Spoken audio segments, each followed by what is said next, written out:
I opened the mailbox to find a postcard, a high school reunion, her. I occasionally meet with close friends from high school, but I hadn't attended a reunion in 10 years. That's because there was someone I didn't want to see. I went to a private all-boys school for the wealthy. To combat declining birth rates, my school merged with a sister all-girls school during my junior year, becoming co-ed, suddenly transitioning from an all-boys environment. Not just me, but all the guys were on edge. Having girls in the classroom changed the atmosphere drastically. It was no longer the sweaty, masculine odor I was accustomed to. Instead, there was this pleasant scent unique to girls, like flowers, something I hadn't noticed in middle school. The girl who sat next to me was named Sarah. She was sweet, often struck up conversations, and before I knew it, I had a crush on her. Later on, Sarah confessed her feelings, and we started dating. After we graduated from high school, Sarah and I went to the same college. However, because we were in different departments, our classes never overlapped. I joined a study group according to my major, while Sarah joined a casual tennis club for fun. Because of this, we'd meet up for lunch at the cafeteria when our schedules matched, and we'd go on dates about twice a month. I had noticed since high school that she was becoming more and more flamboyant as she got into college. She always wanted to go to the latest hotspots and fancy restaurants on our dates. For birthdays and anniversaries, she'd ask for brand name items or jewelry.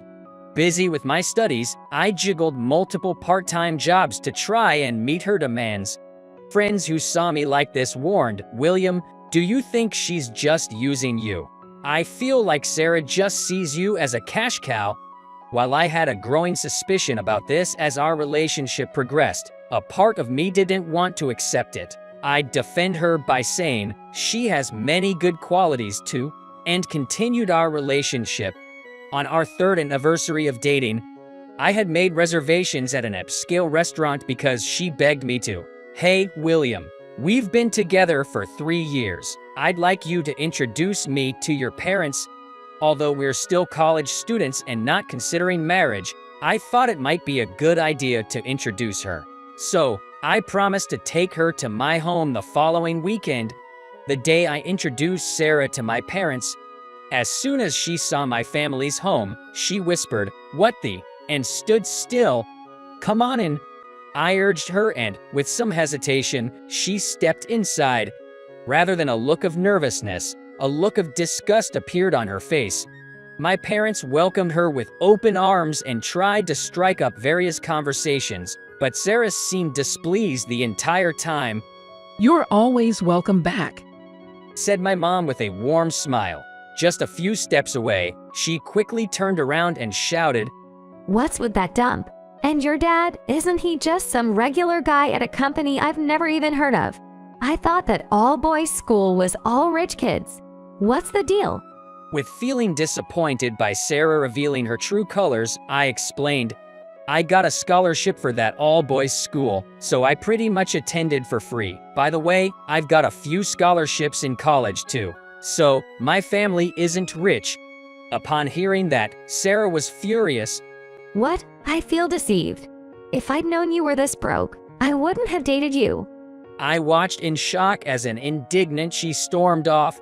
Since then, I have never bumped into Sarah, neither in private nor at college. However, I couldn't help but hear rumors about her switching between different men and targeting the wealthy ones. On the day of the reunion, as I entered the venue, a group of 4 men who were deep in conversation turned to me and waved, "Long time no see." As I waved back with a smile, I was quickly surrounded by them.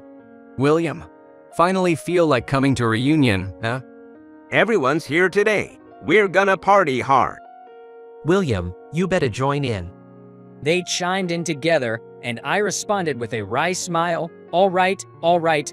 I became close friends with these guys during our freshman year of high school. Initially, I hid the fact that I came from a poor family and relied on scholarships to attend high school.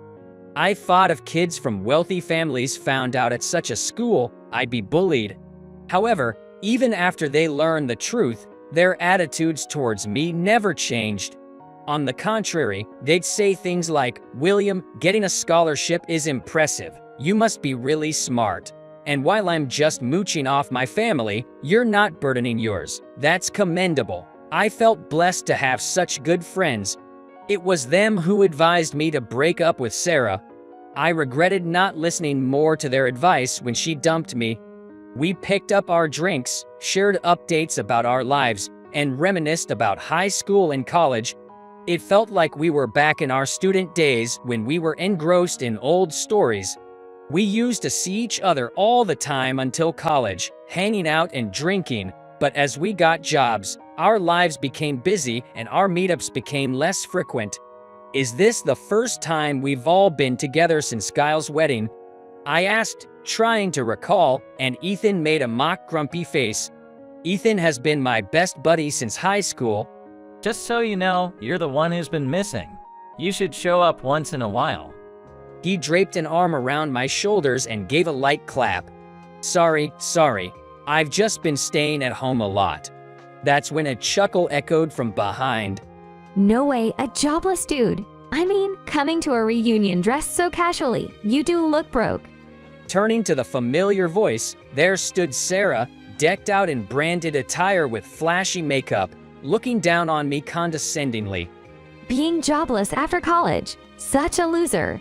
Hey, did you know his home is super rundown, struggling to afford high school and taking student loans? So poor it's cringe-worthy. Can't believe I dated this guy. What a dark chapter of my life. Back wasted 3 years. Her mocking laughter infuriated Ethan. Hey, cut the crap. William now is. He was about to charge at her with clenched fists, but I held him back. Ethan, let it go.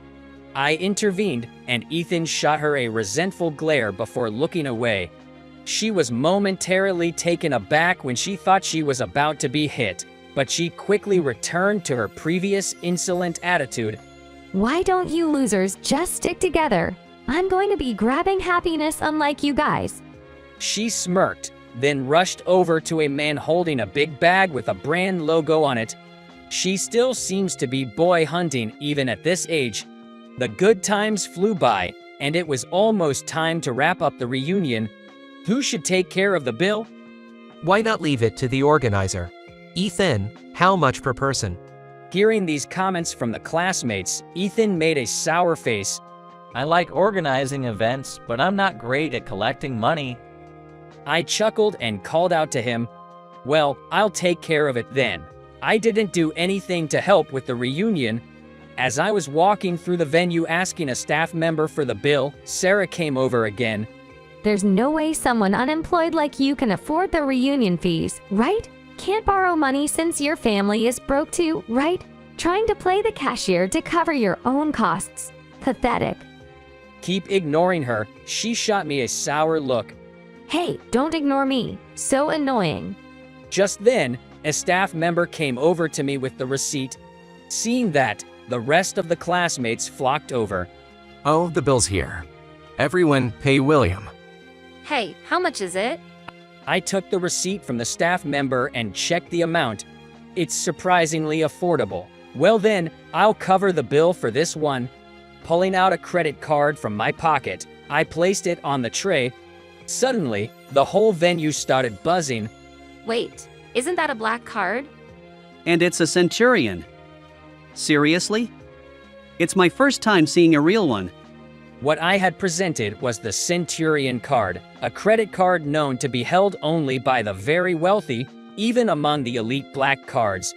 As expected from an alumnus of a prestigious all-boys school, they knew their stuff. Wow, William, that's amazing. How rich are you, man? What do you even do now? All the eyes of our classmates were suddenly on me. Ethan stepped in front of me, boasting to Sarah.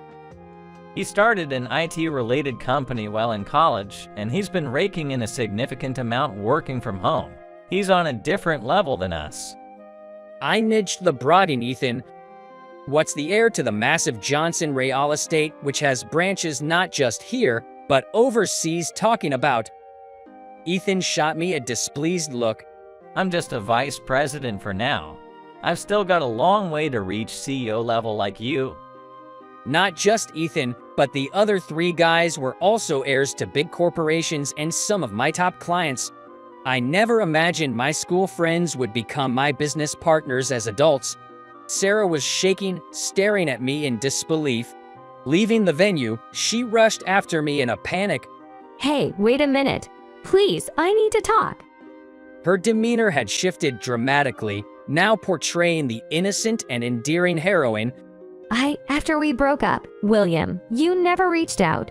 I was so lonely, and so I ended up saying things I didn't even think. I'm sorry, but it's because I've never been able to forget you. I've always loved you. I could sense my buddies behind me trying to hold back their laughter, but I bit my lip, suppressing my own amusement to seriously listen to her. She grabbed both my arms and shook them, looking up with teary eyes. I've always regretted breaking up with you. I want to give it another shot with you. Please, can we get back together? This time, I'll cherish you, I promise. It's astonishing how some women can easily flip their attitudes when they find out a guy they'd looked down on is actually good looking or has money and status. Of course, not all women are like that, but she surely is. Thank you. When I said that with a smile, her face instantly lit up. She probably thinks I've fallen for her trick. Before she could say anything, I cut her off and continued. It's because of women like you, always after money, that I became wary during my college years.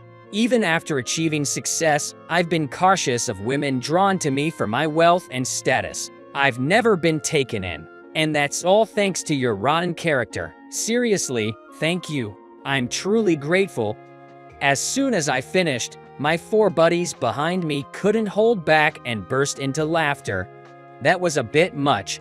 Sarah's face turned a deep shade of red, and she exploded in anger. How dare you humiliate me like that? I replied nonchalantly. Who's the real shameless one here? Ethan, still laughing, popped his head out and informed her. You know William's outfit you were mocking as too casual? It's from a top Italian brand and costs thousands of dollars. You might want to brush up on your fashion knowledge. She felt even more ridiculed. I never want to see you again. She snapped back and stormed off. Who knows if she'll continue chasing men for their money and status, or if she'll eventually seek genuine love. Chances are, we won't be hearing about her anytime soon. Well then, let's head to the after party. Ethan's voice echoed in the distance. I've recently invested in a bar around here. Want to check it out? Sounds great. Come on, William. Hearing my name called, I was suddenly snapped back to reality. Yay. I replied briefly and joined the group.